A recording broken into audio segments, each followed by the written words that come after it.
Bonjour. Je vous propose de continuer et d'aborder l'actualité de la fiscalité du patrimoine. Pourquoi aborder l'actualité maintenant? Parce que, nous allons le voir, c'est une actualité qui est riche, dont les sources sont diversifiées. On va trouver de la jurisprudence, d'importants commentaires administratifs quand même. En revanche, le législateur s'est fait plus discret, et a priori se fait plus discret, puisque nous avons depuis peu connaissance du projet de loi de finances pour 2016, et il n'y a aucune mesure importante en matière de fiscalité du patrimoine. Voilà. Maintenant on sait que ce genre de projet de loi évolue par voie d'amendement au fil de la discussion, mais pour le moment, il faut reconnaître que c'est plutôt le législateur brille plutôt par son absence. Alors, la matière est assez finalement affectée par toute une série soit de décisions, soit de commentaires administratifs qui touchent à la fois la fiscalité des plus-values, la fiscalité des revenus de placement et la fiscalité des holdings. Donc je vous propose d'aborder successivement ces trois points, en commençant par la fiscalité des plus-values. Alors, commençons, si vous le voulez bien, par la loi. Et nous avons eu, dans le dernier collectif budgétaire, une bonne surprise. Dans la loi de finances rectificative, pas dans le projet de loi, mais c'est intervenu en cours de vote de cette loi, une disposition plutôt, étendant la fiscalité des plus-values aux gains de rachat des parts sociales ou des actions. De quoi s'agit-il? Historiquement, lorsque une personne physique ou morale vend ses parts ou ses actions à une société soumise à l'IS, c'est une règle propre aux sociétés soumises à l'IS, le gain qui en résulte était traité comme un revenu distribué, comme un dividende. Autrement dit, pour les personnes physiques, c'était peu intéressant. On trouvait les prélèvements sociaux, le barème progressif de l'IR, l'abattement de 40%, mais vous le voyez, c'était une fiscalité qui était lourde. On va peut-être pouvoir du coup fermer la fenêtre, je pense, maintenant que le chauffage a été coupé. Ah non, en fait. Ah si. Ah, merci beaucoup. Et il y avait quelques exceptions en matière de sociétés cotées. Ces exceptions ont donné lieu à un recours à une question prioritaire de constitutionnalité, donc devant le Conseil constitutionnel, qui a jugé justement ces exceptions en matière de sociétés cotées contraires à la Constitution. À la suite de quoi, le législateur est intervenu pour remédier à cette difficulté. Le Conseil constitutionnel avait tout simplement jugé qu'il n'était pas conforme au principe d'égalité devant les charges publiques, que dans certains cas, celui des sociétés cotées, les rachats de parts sociales ou d'actions soient traités d'un point de vue fiscal comme donnant lieu à une plus-value, donc à des abattements pour les personnes physiques beaucoup plus importants, puisqu'on peut aller, même en cas d'abattement renforcé, jusqu'à 85%. Et puis que dans les autres cas, lorsque la société n'est pas cotée, on est sur le régime, comme je vous le disais, des gains des dividendes, des revenus distribués.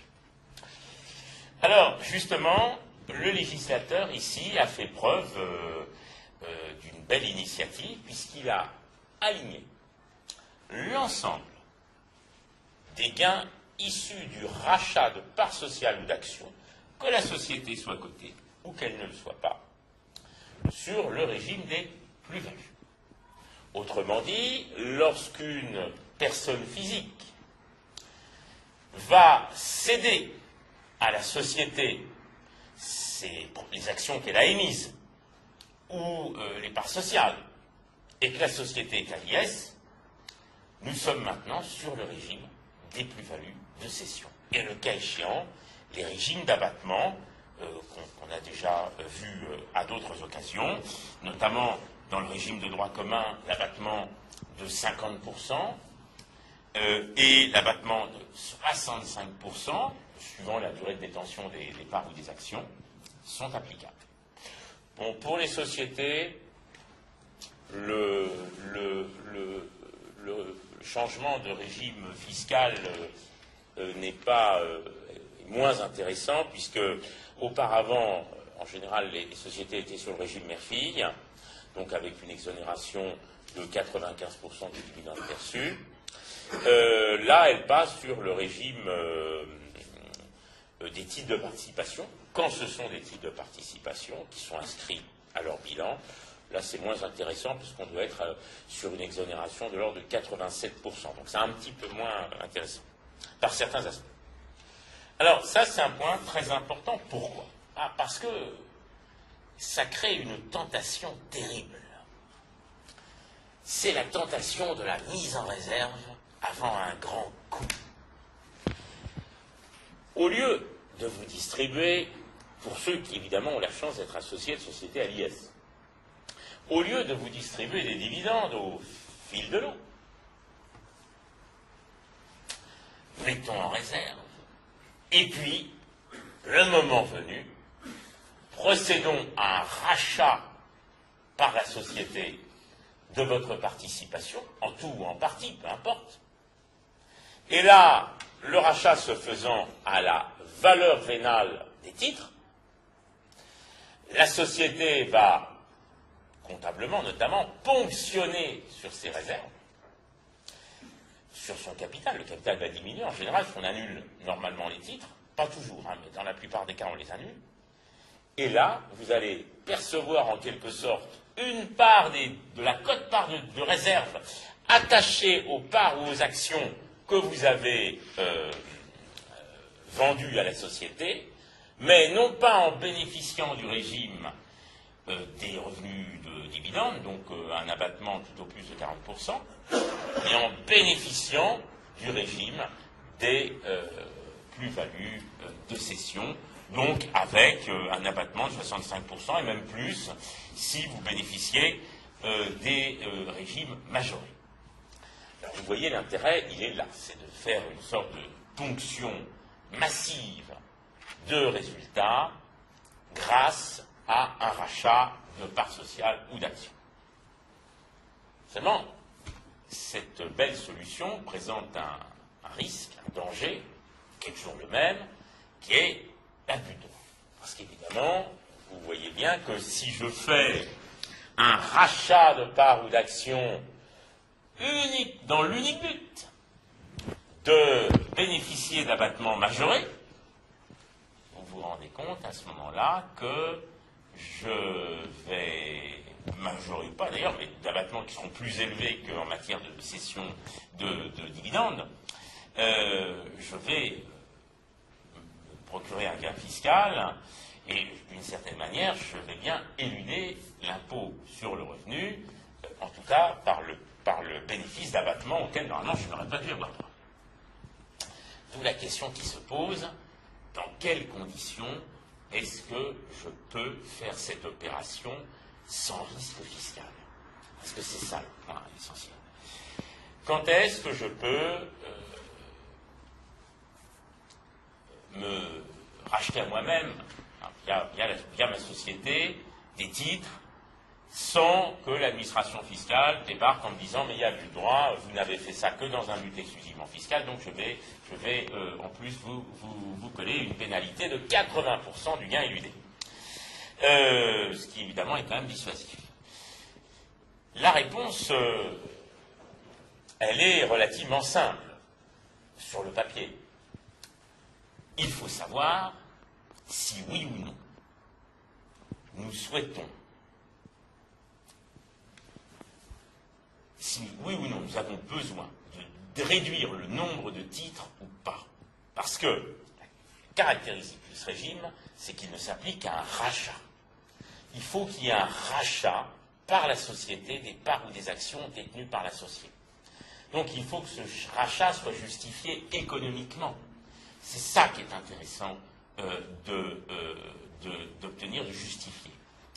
Alors, il y a évidemment une solution classique, extrêmement fréquente, qui ne soulève, à mon avis, guère de difficultés, c'est l'associé qui se fâche.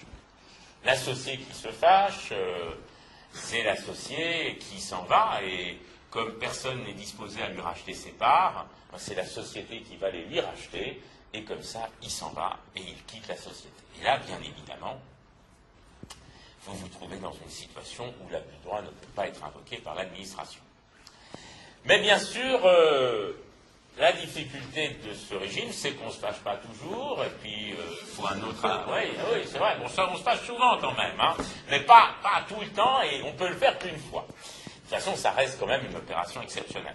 Ce qu'il ne faut pas faire, c'est le rachat de parts d'année en année, de petits morceaux qui, comme ça, sont rachetés par la société, parce que ça, évidemment, ça sent la distribution de dividendes déguisés. Autre solution, le rééquilibrage des participations. Exemple, vous avez une société, vous voulez associer des membres de votre famille.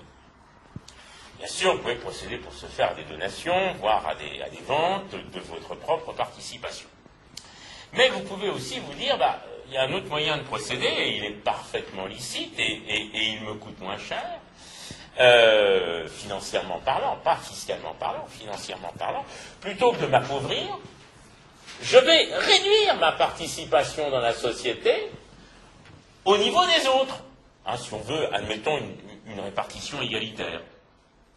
Et ça, effectivement, c'est quasiment pareil, c'est absolument inattaquable. Vous avez des enfants qui ont 10%, 10%, 10%, je dis n'importe quoi, et puis vous êtes par exemple, à 70%, vous dites, je voudrais rééquilibrer au profit de mes enfants parce que j'envisage de passer la main. Vous réduisez tout simplement votre participation en vous faisant racheter par la société des parts sociales. Pour ça, on met en place une réduction de capital par rachat de parts ou d'actions.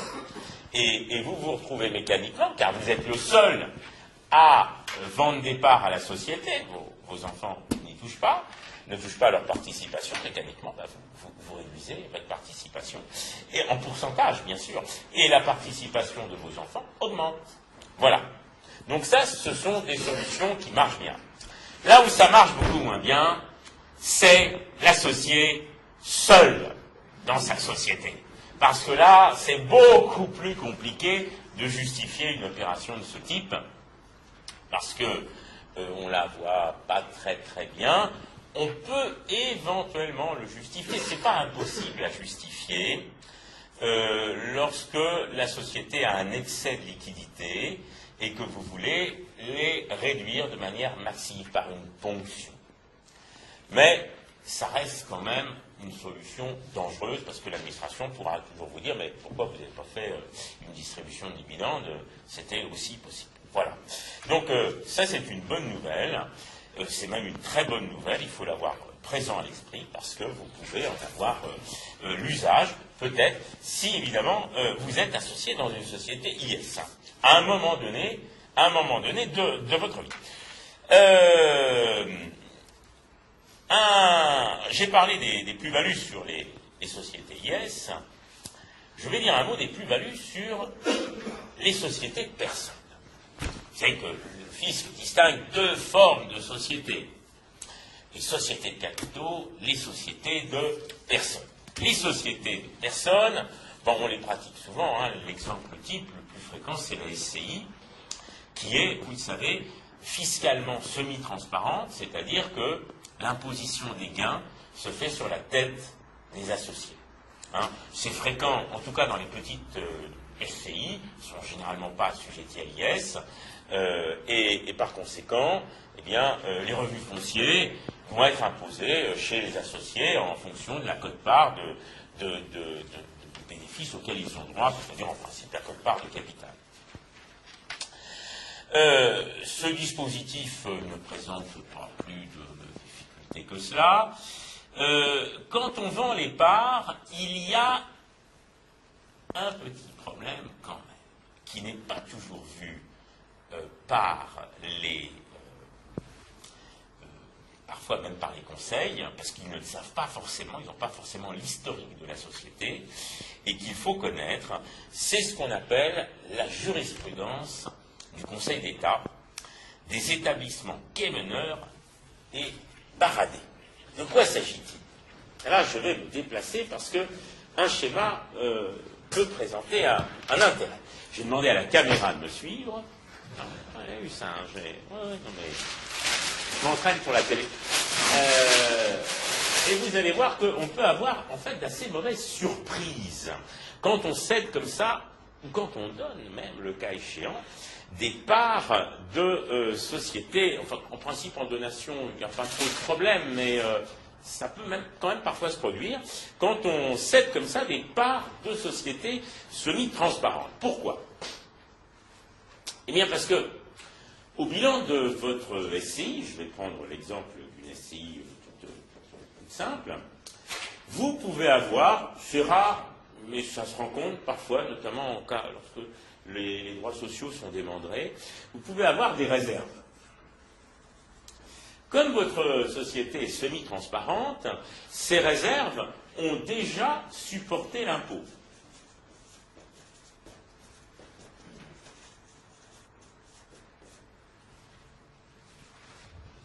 Jusque-là, c'est logique, puisque, je vous ai dit, ce sont les associés qui sont imposés. Et donc, les réserves, l'impôt a déjà été payé sur les réserves.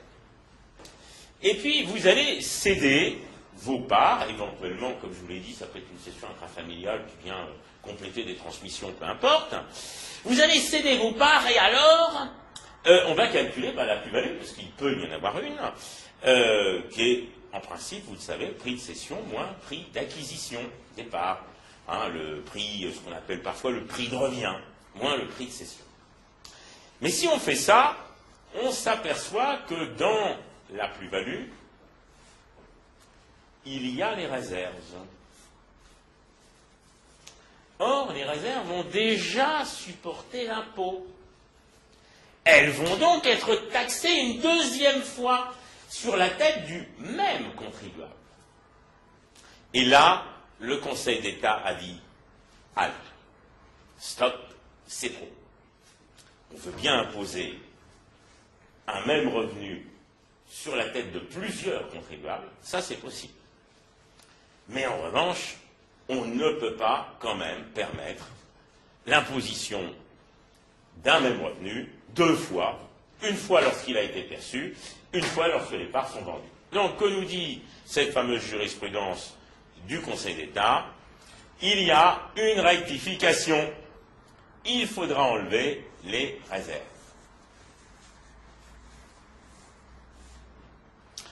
Alors, quand on a dit ça, on se dit, oui, bon, ok, peut-être, enfin, bon, c'est pas très important, parce que dans une société civile semi-transparente, il n'y a presque pas de réserve.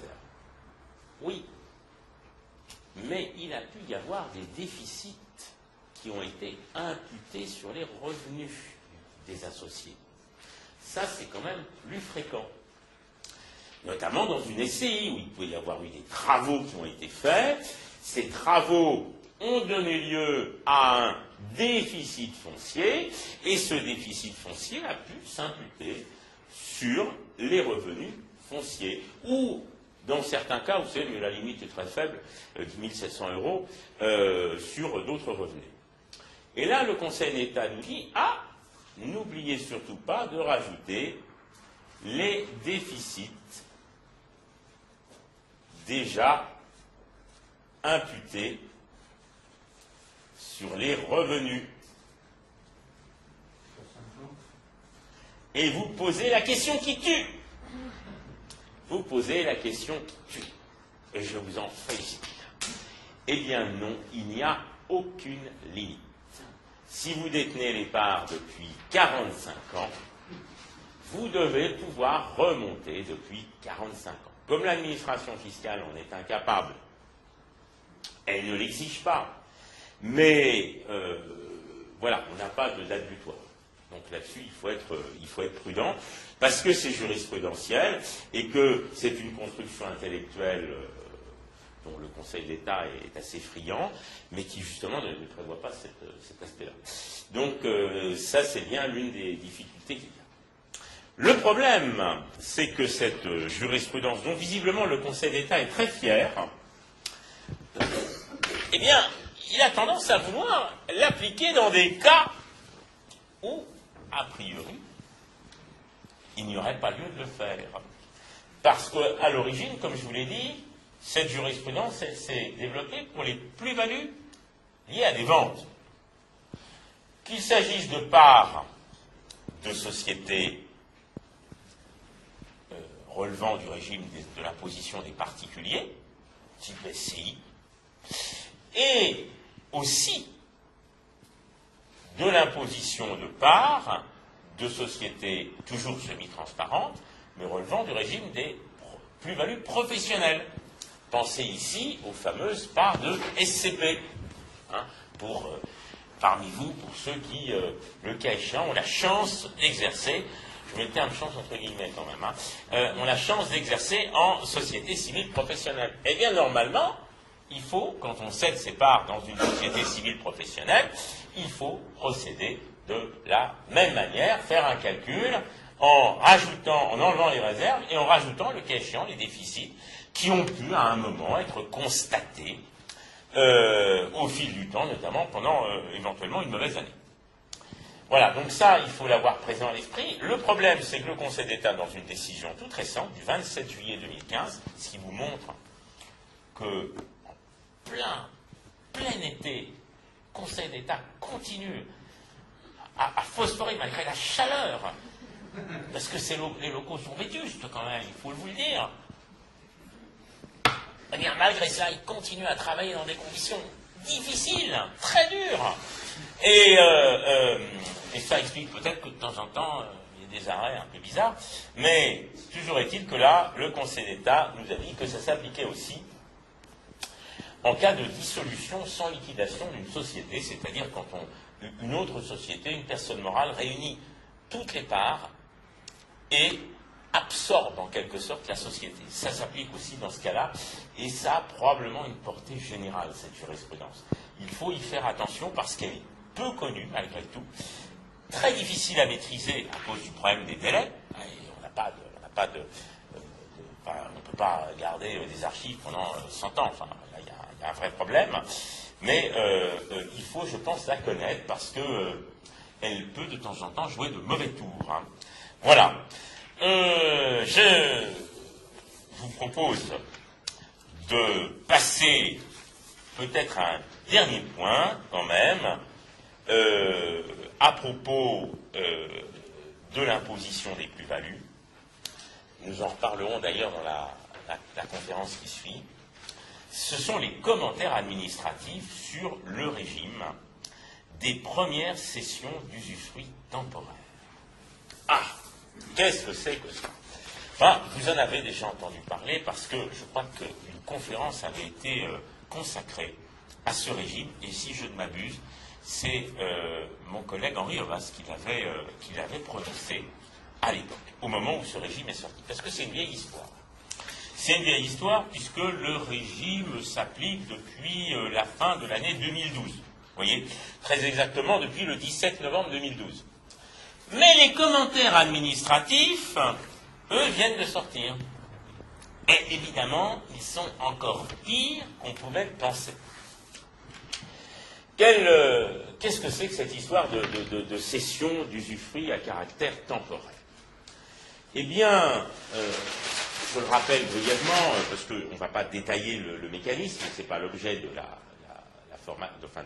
la conférence, mais je rappelle que il y avait un moyen assez simple, par exemple pour diminuer son assiette d'ISF, qui consistait, mais aussi pour des raisons d'optimisation de l'immobilier, on en reparlera tout à l'heure, qui consistait tout simplement à détenir uniquement la nue propriété d'un bien, donc détenu par des personnes physiques, relevant de l'IR, donc, par hypothèse, enfin, sauf IRL, et à côté de ça, l'usufruit du même bien, alors portefeuille de valeurs mobilières, immeubles, parts de SCI, c'est assez varié, était détenu par une personne morale qui, en général une société bien sûr, qui était, mais pas toujours, parfois ça se voit pour des associations, elle qui relevait de l'IS ou d'un régime proche.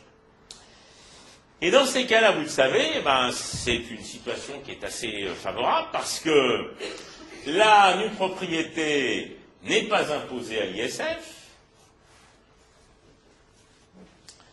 il n'y a pas de revenus fonciers, ou de revenus de capitaux mobiliers, parce que les revenus sont évidemment imposés au nom de la société à l'IS.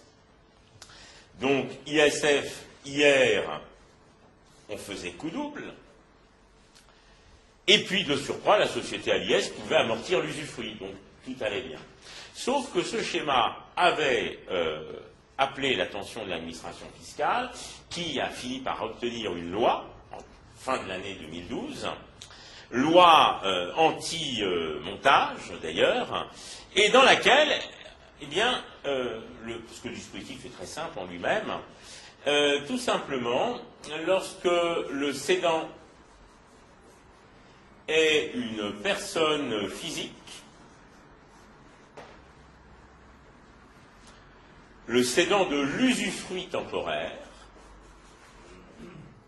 car ça ne fonctionne que pour les usufruits dits temporaires, eh bien, on n'applique plus le régime des plus-values. Le voilà évincé. On applique le régime, en réalité, des revenus correspondant à la nature du bien sur lequel porte l'usufruit. Autrement dit, qu'est-ce que ça signifie concrètement? Alors, qu'est-ce qu'on impose dans la catégorie des revenus? Rien d'autre que le prix. Le prix, rien que le prix, mais tout le prix. Concrètement, qu'est-ce que ça signifiait? Enfin, qu'est-ce que ça signifie toujours? Parce que c'est toujours applicable. Ça signifie que si je détiens, par exemple, un immeuble, je le loue à ma société. Bon, voilà. Je perçois donc, vous le savez, des revenus fonciers. Bon, ces revenus fonciers sont quand même assez maltraités, sont même très franchement maltraités. Un des moyens simples, c'était tout simplement de vendre l'usufruit temporaire, c'est-à-dire en fait à durée fixe. C'est cela que ça signifie. À ma société, par exemple pour 20 ans ou 15 ans. Et puis, je payais uniquement, le cas échéant, la plus-value sur l'usufruit, en bénéficiant des abattements pour durée de détention, si durée de détention il y avait. J'avais un prix, voilà, j'encaissais le prix, au besoin il est placé en compte courant, et bien évidemment, mes revenus fonciers disparaissaient, l'assiette de mon ISF s'en trouvait allégée, et en revanche, au bout de la durée prévue dans la convention de cession, la vente, je récupérais naturellement mon immeuble comme si de rien n'était.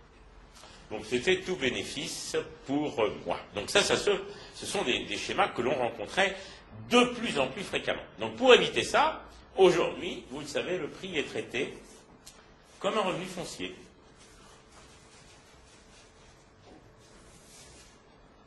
imposable immédiatement dans les catégories des revenus fonciers. Enfin, imposable dans la catégorie des revenus fonciers. Alors, ce système, l'administration fiscale l'avait commenté une première fois dans une réponse ministérielle, qui était à l'époque, comme toute la réponse ministérielle, assez succincte. Là, nous avons obtenu, c'est une réponse du 2 juillet 2013. Là, nous avons maintenant, depuis très peu de temps, depuis la première, ça fait 1 ou 2 mois, des commentaires qui sont beaucoup plus complets et qui sont intégrés dans la base BOFIP. Vous savez que l'administration a en ligne une gigantesque base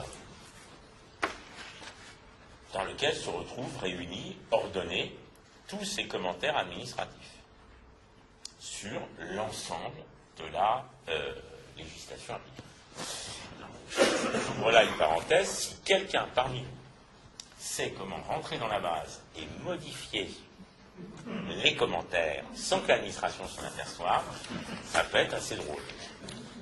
Bon, à condition de ne pas se faire prendre quand même. Hein. Mais voilà, donc là, que nous dit-elle, elle nous dit notamment des choses particulièrement désagréables lorsque l'on cède un usufruit temporaire sur des valeurs mobilières ou sur des actions, des parts sociales, dont les revenus relèvent des capitaux mobiliers. Vous savez, on l'a vu à l'instant, qu'on relève dans ce cas-là, on bénéficie dans ce cas-là, quand on est à l'IR, de l'abattement de 40%. Eh bien, l'administration considère que dans cette hypothèse, on n'a même pas droit à l'abattement de 40%. Donc, non seulement on est taxé sur le prix, mais en plus, on subit finalement en quelque sorte, la double imposition, c'est-à-dire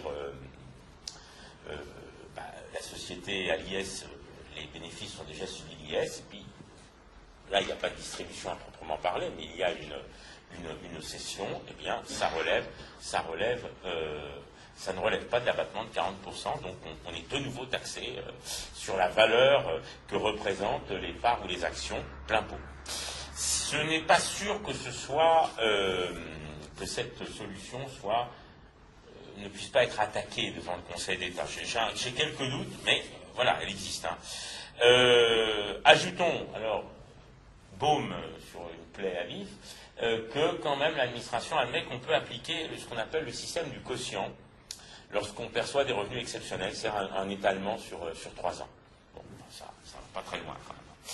Voilà ce que je voulais vous dire sur ce dispositif, et cela achève de mes développements sur la fiscalité des plus-values.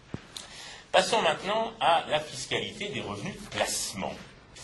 Et pour ce faire, on va s'intéresser à 3 questions assez diverses. Hein. Les prélèvements sociaux sur les produits des contrats d'assurance vie, où il y a un petit peu de jurisprudence, qui n'est pas sans intérêt. Ensuite, nous verrons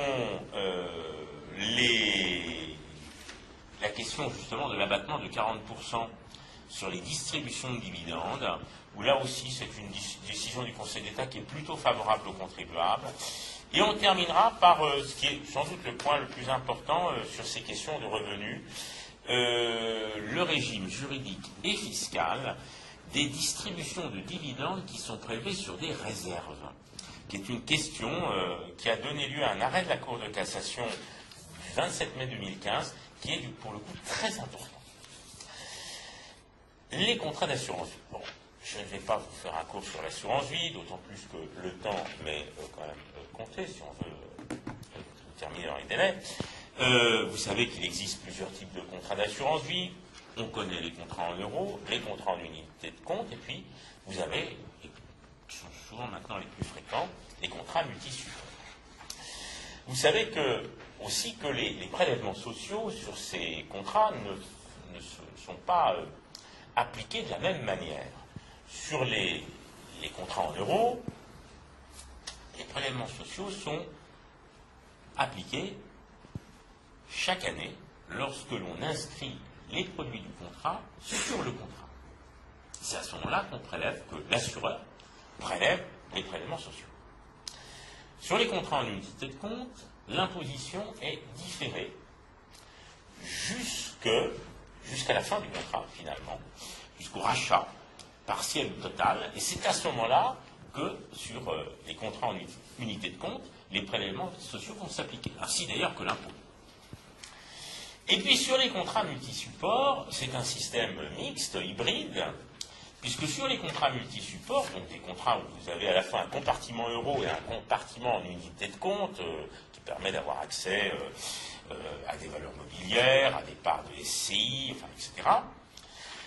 Là, sur le compartiment euro, les prélèvements sociaux sont appliqués au fil du temps, donc chaque fois que le gain est inscrit sur le contrat. Et puis sur la partie unité de compte, là, on est, une fois de plus, pour les prélèvements sociaux, au débouclage du contrat, la cessation du contrat d'assurance.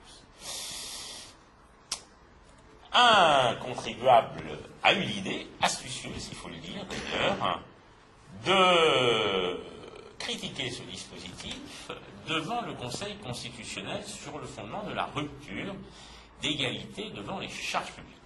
Qu'est-ce qu'il dit? Moi, si j'ai un contrat multisupport classique,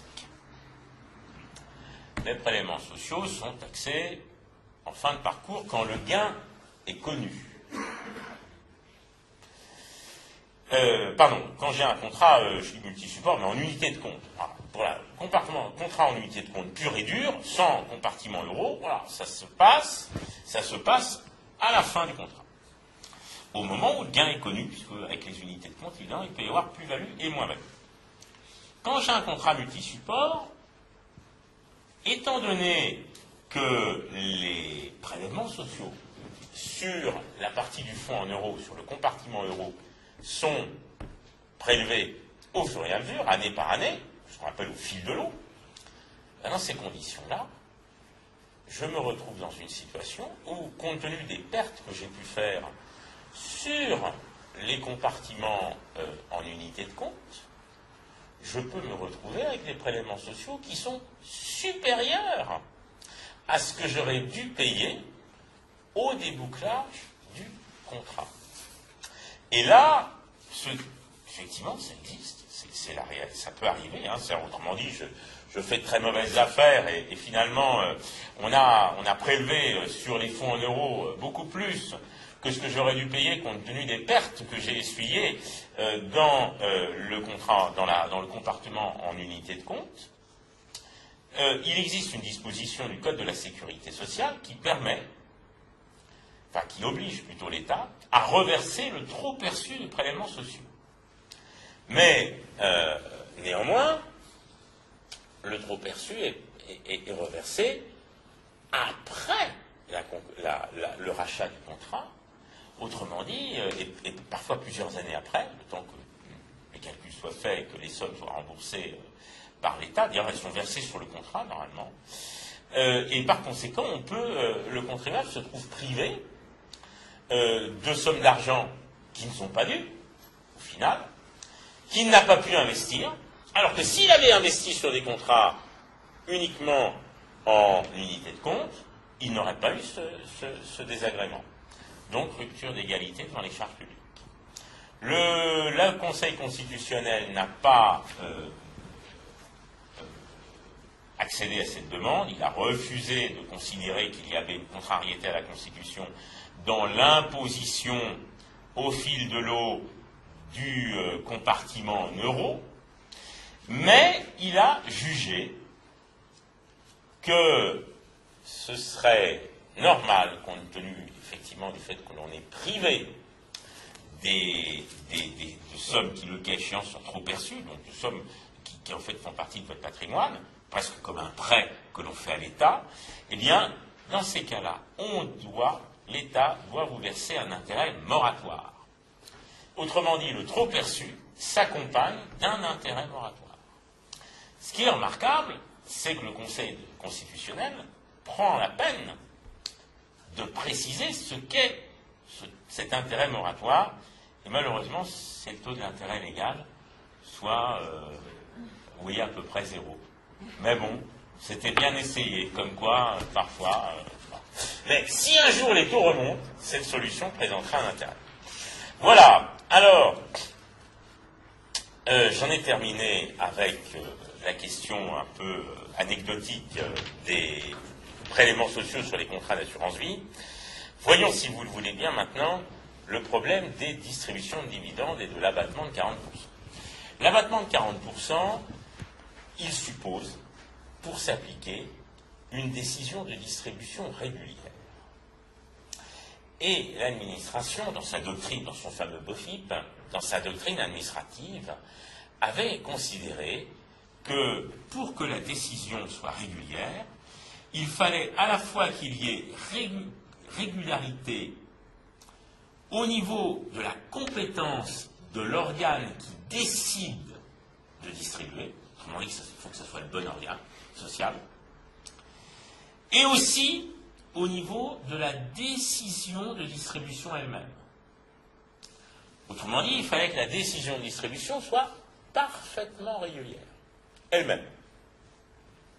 Et pas seulement qu'il y ait une régularité dans la compétence de l'organe social qui décide la distribution.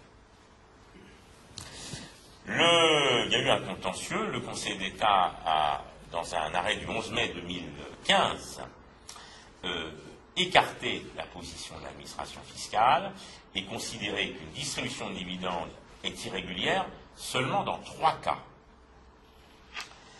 Si elle n'a pas été prise par l'organe compétent, bon, ça n'appelle pas de remarque. En principe, l'organe compétent, c'est, vous le savez, l'Assemblée, la collectivité des associés. Enfin, faut quand même être... Il y a des cas où il peut y avoir distribution d'un acompte sur dividende, où là, ce sont les organes de gestion qui prennent la décision. Mais en principe, sinon, voilà, c'est comme ça que ça se passe. Deuxième hypothèse, si la décision de distribution est le résultat d'une fraude. Bon, ça, c'est une hypothèse qu'il faudra quand même préciser, parce qu'on ne voit pas très bien à quoi elle correspond. Ou enfin, si elle n'entre dans aucun des cas pour lesquels le Code de commerce autorise la distribution de sommes prélevées sur les bénéfices.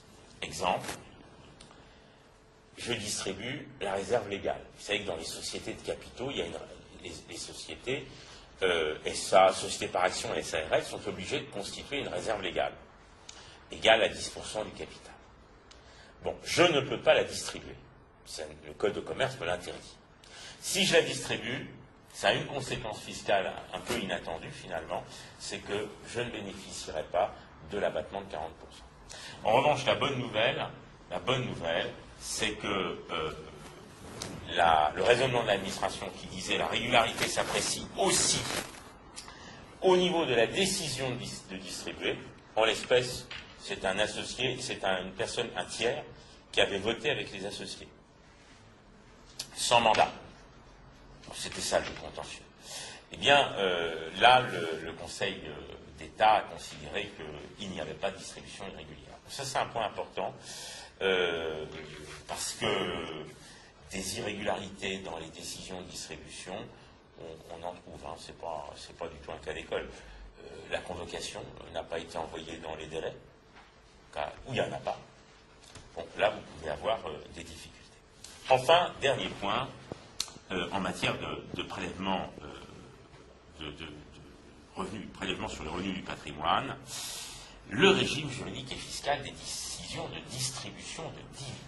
Alors là, c'est extrêmement intéressant parce que la question posée, c'est une question que la Cour de cassation n'avait jamais tranchée en un peu plus de 2 siècles d'existence. Elle était de savoir, lorsque l'on distribue des dividendes sur les réserves en présence d'un démembrement de propriété des parts ou des actions, qui perçoit le dividende? C'est ça la question. Donc, pour des parts ou des actions, j'ai un associé, j'ai un usufruitier, j'ai un nu propriétaire. Je distribue des bénéfices sur le résultat de l'exercice. Ça, on sait que les bénéfices vont à l'usufruitier. Ça, on le sait. On le sait parce que ce sont des décisions de la Cour de cassation qui remontent à la fin du XIXe siècle, qui nous le disent. Mais lorsque l'on distribue des dividendes prélevés sur les réserves, ces sommes doivent-elles être remises à l'usufruitier ou remises au nu propriétaire?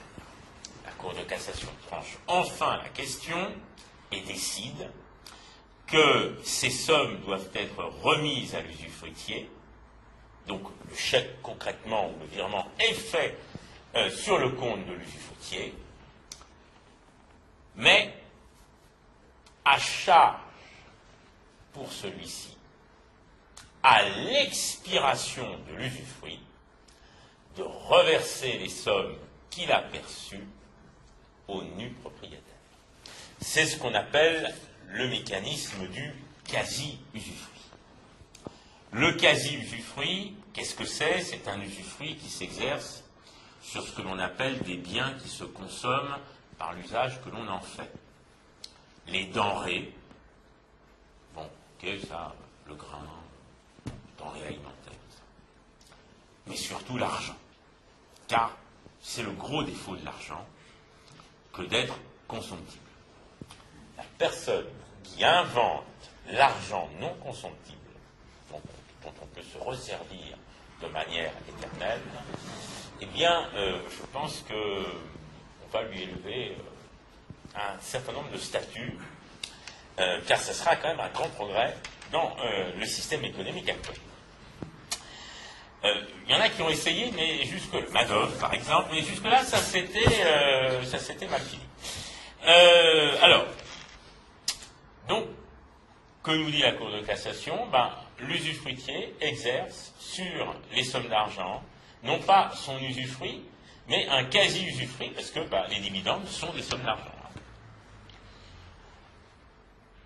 Mais là où c'est très intéressant, c'est que la Cour de cassation vient aussi préciser, parce que c'était ça la question qui lui était posée en l'état, vient aussi préciser que cette dette de l'usufruitier, qui est exigible à l'extinction de l'usufruit, donc dans bien des cas au décès de l'usufruitier, si c'est un usufruit purement viager, c'est au décès de l'usufruitier, eh bien, l'administration vient de nous préciser que, formidable, cette dette est déductible de l'actif successoral. Elle fait partie du passif successoral et c'était discuté par l'administration fiscale en l'espèce qui se fondait sur une disposition particulière du Code général des impôts. Eh bien non, le quasi-usufruit est d'origine légale et la dette de quasi-usufruit est bien déductible du passif successoral de l'usufruitier, bien sûr. Donc voilà, donc ça c'est vraiment un point très très important. Attention en revanche, comme je l'ai vu faire assez souvent, distribution de dividendes, les dividendes sont versés au nu propriétaire. Eh bien, le fait que l'usufruitier donc implicitement renonce au quasi-usufruit, c'est évidemment une donation indirecte, le cas échéant taxable. Donc ça, faut faire attention à ça, parce que du coup, maintenant il va falloir respecter ces règles, alors que jusque-là c'était flou, donc on vient un peu dans la pratique, un peu tout et n'importe quoi. J'en arrive maintenant à la fiscalité des holdings, et je puis vous dire que j'ai réservé le meilleur pour la fin. Nous allons, en parlant des holdings, nous intéresser à la constitution de la holding.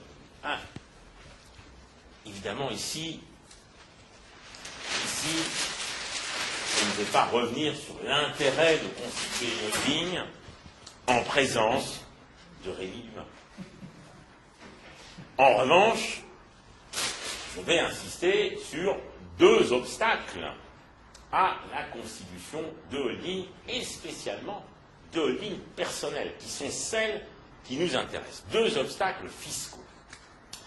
Le premier, voilà donc que j'ai une société, le cas échéant, ce qui peut être une SEL, dans l'hypothèse, en tout cas, où je pourrais utiliser une SPFPL derrière, Donc j'ai une société d'exploitation, voilà, AIS, et je me dis que ce serait peut-être pas idiot qu'au lieu de me distribuer l'intégralité des résultats, j'en mette une partie de côté, mais dans une structure spécifique, une holding, que je vais constituer, et qui détiendra, par exemple, peu importe, X%, 20%, du capital de la société d'exploitation. Autrement dit, avec ce système, chaque fois que je distribue ça, ce sont les associés, personnes physiques, exploitants de la société. Chaque fois que je distribue 100, avec ce système, il y a 20 que je mets en réserve dans une structure à part qui, le cas échéant, ensuite pourra servir à l'acquisition d'investissements personnels, privés. Bon. N'insistons pas, parce que ça, c'est tout à fait classique. Or, pour faire ça, il faut faire un apport. Il faut faire un apport des titres de la société d'exploitation à la holding H. Et lorsque je faisais un apport, j'avais un système très intéressant. Je pouvais placer la plus-value d'apport, sur les titres, en sursis d'imposition. Elle n'était pas taxée. Elle n'était pas taxée, et elle était taxée, cette plus-value d'apport, le jour où la holding, le cas échéant, le jour où le contribuable revendait les titres de la holding, et seulement dans ce cas-là. Et notamment, si la holding revendait les titres qui lui ont été apportés, le cas échéant, dans la foulée, il n'y avait pas d'échéance du sursis d'exploitation. Tout le monde était heureux. Et les gens étaient d'autant plus heureux qu'on leur disait, eh bien, vous pouvez prévoir une soulte. Soulte. Alors, la soulte, qu'est-ce que c'est? Eh bien, dans la limite de 10% de la valeur nominale des titres émis par la holding, il ne fallait pas trop se tromper là-dedans. Dans la limite de 10% de la valeur nominale des titres détenus par la holding, eh bien, c'était un système où j'apportais des titres qui valaient 1000, j'encaissais 100, la rémunération, si vous voulez, c'était, donc j'apporte des titres qui valent 1000, en contrepartie, je recevais des actions, des parts sociales, peu importe, pour 900, et du cash pour 100. Du cash ou un crédit en compte courant, parce que la holding, souvent, n'avait pas l'argent, puisqu'elle venait d'être constituée. Et la plus-value était en sursis d'imposition pour le tout, à hauteur des 900, à hauteur des 100 en cash. Autrement dit, ce montage extrêmement classique a été souvent utilisé pour dégager en quelque sorte à hauteur de 10% une certaine somme d'argent qui souvent était versée au fur et à mesure que les dividendes remontaient dans la holding parce qu'il n'y avait pas d'argent. Alors la société d'exploitation donc distribuait, la holding encaissait, puis derrière elle payait la soulte. Au lieu de distribuer les dividendes, elle payait la soulte sur les 10%. Alors ce beau schéma a été saboté. Non. Saccagé. Non. Ravagé. Non. Détruit. Détruit de manière... du vandalisme. Voilà, c'est le mot que je cherchais. Ça a été du vandalisme fiscal, car ce beau schéma a été vandalisé par l'administration fiscale elle-même. Et elle l'a fait de deux manières différentes. D'abord, elle a introduit un dispositif dit de report d'imposition. Alors là encore, ce dispositif du report d'imposition, c'est pas nouveau. Il s'applique depuis le 17 novembre 2012. Mais les commentaires administratifs viennent seulement de sortir. Ils datent du début du mois de juillet 2015. Vous étiez en vacances, vous vous apprêtiez à partir en vacances, eh bien l'administration a voulu vous les gâcher. Elle vous les a gâchés. Et comment est-ce que vous les a gâchés? En prévoyant donc un système de report. Alors, système de report, c'est un truc très, très, très rigoureux. assez différent du sursis. Dans le sursis, on ne calcule pas la plus-value, on ne la déclare pas, et on fait masse. Le jour où on revend les titres de la holding, on fait masse de la plus-value sur les titres apportés, et puis de la plus-value, le cas échéant, dégagée sur les titres de la holding, le jour où je revends les titres de la holding. Là, je fais masse des deux plus-values. Voilà. Donc, éventuellement, s'il y a une moins-value là, elle s'imputerait sur la plus-value en sursis. Un point important. Avec le dispositif nouveau du report, la plus-value d'apport est calculée et déclarée à l'administration fiscale. Elle figure d'ailleurs sur votre déclaration 2072. Alors, voilà, elle est dans les ordinateurs de Bercy. Si vous connaissez de bons hackers, je dis ça comme ça.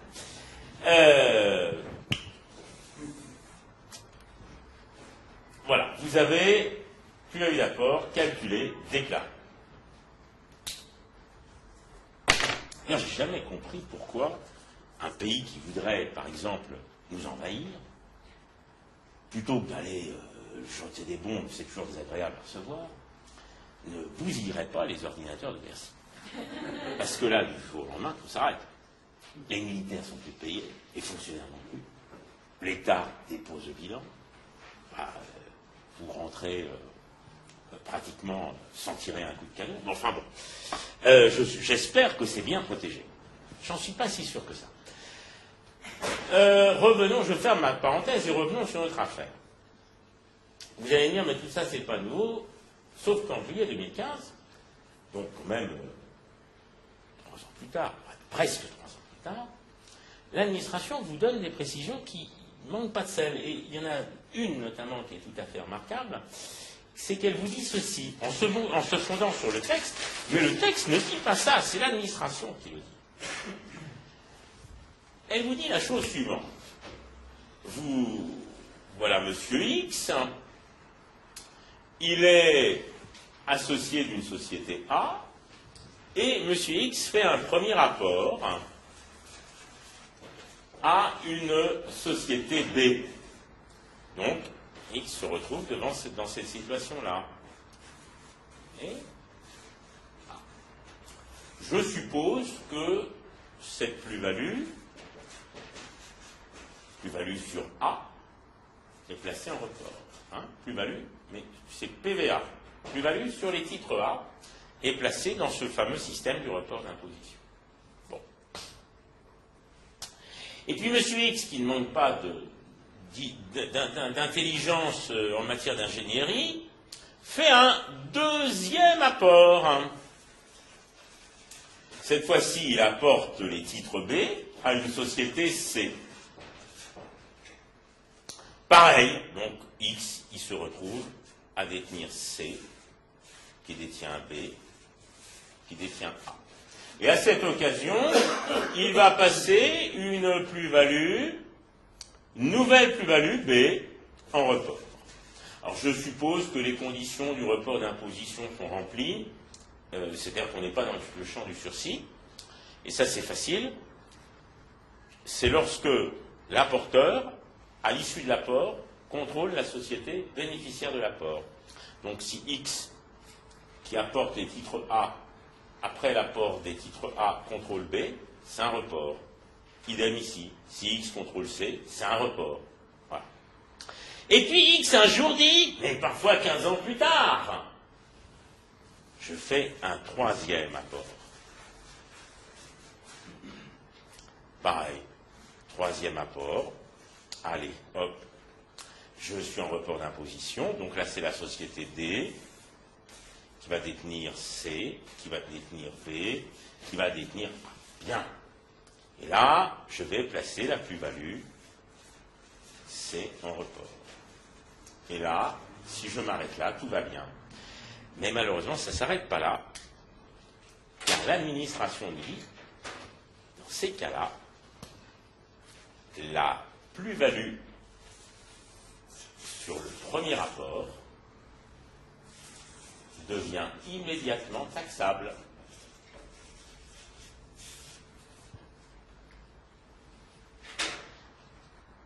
quelle que soit la période à laquelle elle a été constatée. Donc ça, c'est la bonne nouvelle du jour.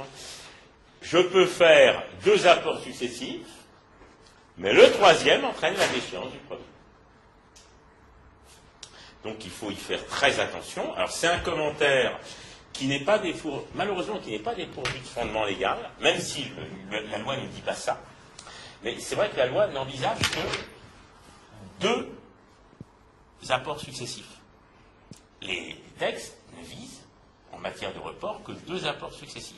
Et l'administration fiscale en a déduit que le troisième faisait déchoir le report d'imposition du premier. Donc ça, c'est redoutable, parce que pour restructurer des sociétés familiales, 3 apports, c'est vite fait quand même. Si vous avez déjà une structure qui existe, vous prenez un truc, vous remontez. Bon. Donc, alors, vous allez me dire, mais alors, faut plus faire ça. Mais si, au contraire, il faut faire ça. Faites des plus-values en report d'imposition. Faites des holdings. Faites pas... Et alors, vous allez me dire, mais si je fais la troisième, je vais mourir. Eh bien, non. Parce que ce dispositif est totalement contraire à la directive européenne sur la neutralité des fusions, scissions et échanges d'actions. Et oui, totalement contraire. Donc, quand l'administration va vouloir taxer le premier rapport, vous allez lui dire « Joker ! Je sors la directive européenne. Tada! Donc tu ne peux pas me taxer. » Ah oui, mais alors si on ne peut pas vous taxer, à ce moment-là, est-ce qu'on pourra encore vous taxer? Non seulement pour la 4e, mais même est-ce qu'on pourra vous taxer vos plus-values en report? Car c'est tout le problème, c'est que c'est le dispositif tout entier qui risque d'être considéré comme contraire à la directive européenne. Là, il n'y a presque aucun doute. Presque aucun doute. Même Francis Lefebvre le dit. Donc, non, au contraire, là, c'est une bonne occasion, peut-être, d'arriver à exonérer des plus-values en report d'imposition. De toute façon, ça va calmer. Mais, vous voyez, c'est un petit peu comme le général romain dans Astérix et Obélix qui voit ses troupes défaites par les Gaulois et qui se met à pleurer en disant « Et en plus, ils sont bêtes !» C'est un peu le cas, malheureusement, de nos fonctionnaires de Bercy. Parce que ça, c'est énorme, ils le savent, puisqu'il y a déjà eu un arrêt de la Cour administrative d'appel de Paris statuant en ce sens. Ils le savent, c'est donc fait sciemment, mais déjà, le dispositif du report avant l'instruction fiscale était sur la sellette, parce qu'il n'est pas conforme. On pouvait vraiment émettre des doutes sur la conformité avec la directive européenne de 2009. Mais en prenant ce commentaire-là, c'est sûr qu'on n'est pas conforme. Avant, on était au bord du précipice, et là, on a carrément sauté dedans. Donc c'est quand même, je trouve, un bel exemple, et c'est finalement assez rare d'en prendre un comme ça, de dysfonctionnement de l'État. Parce qu'en plus, tout ça, ça va coûter des sous au final. Parce que je suis à peu près persuadé qu'un certain nombre de plus-values ne pourront plus être taxées à cause de la prescription. Donc je crois que là-dessus, il y aura au final de très mauvaises surprises pour le Trésor. Il me restait un dernier point à voir. Alors celui-là est moins drôle. Je vous ai dit, à propos de la constitution d'une holding personnelle, je vous ai dit,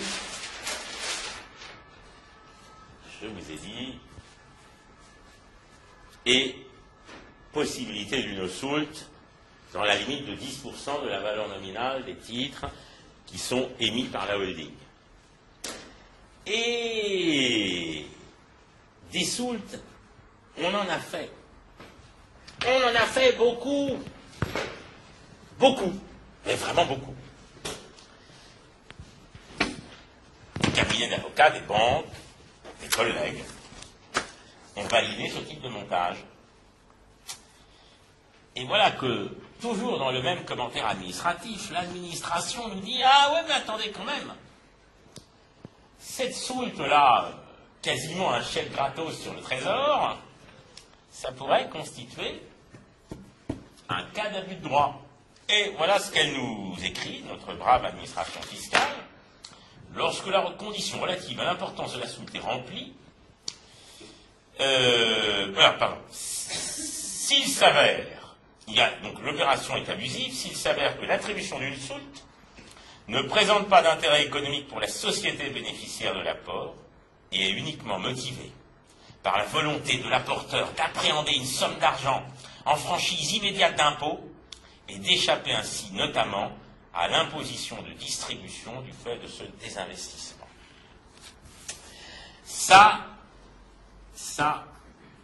Là, l'administration est sur un terrain solide. Je préfère le dire tout de suite.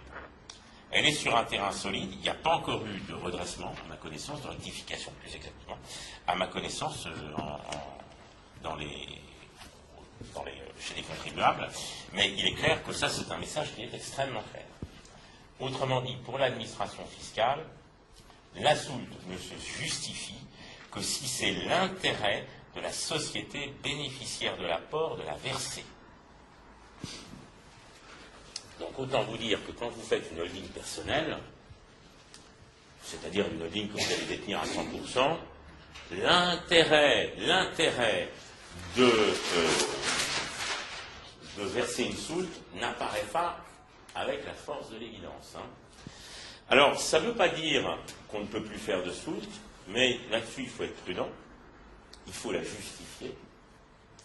Comment la justifier? Il y a un moyen assez simple, mais ça suppose d'être deux, c'est toujours pareil. Enfin, d'être deux ou plus. C'est toujours un peu le même problème qu'avec le rachat des droits sociaux. C'est la même idée. Vous avez deux conjoints, par exemple, A et B. Voilà, alors, ils se disent, tiens, on va faire une holding, mais dans laquelle on veut être égalitaire, 50-50. Voilà. Bon, c'est pas forcément une très bonne idée, parce que ce genre de société est assez fragile en cas de discorde conjugale, mais admettons. Seulement, voilà, il y en a un qui apporte, par exemple, des titres qui représentent 60, et l'autre qui apporte des titres qui représentent 40. On peut justifier l'opération en disant, nous allons constituer une holding commune, voilà, donc H, nous allons constituer une holding commune, et pour rééquilibrer un peu nos participations, je n'ai pas fait le calcul, la holding va reverser à A une soulte en espèces. Ce qui fait que, par hypothèse, la holding va en quelque sorte émettre moins de titres au profit de A. Donc ça va diminuer la participation de A dans la holding et mécaniquement ça fait augmenter la participation de B. C'est un peu la même idée que la réduction de capital de tout à l'heure. Sauf que là, la soulte, elle est free tax. Il n'y a aucune imposition tant que les titres de la holding ne sont pas vendus. Vous l'évaluez comment? La soulte? Ah ben là, vous faites ce que vous voulez. Votre objectif, c'est de faire un système égalitaire.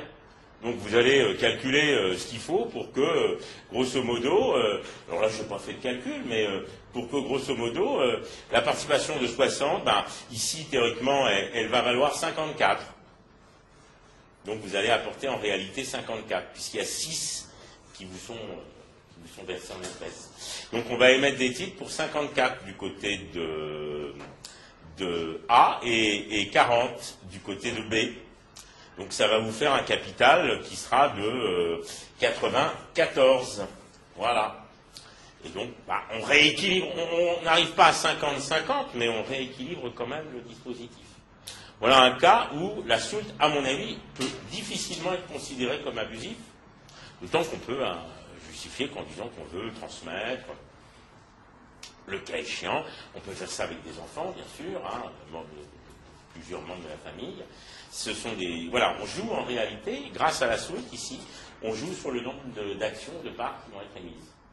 Ça évite.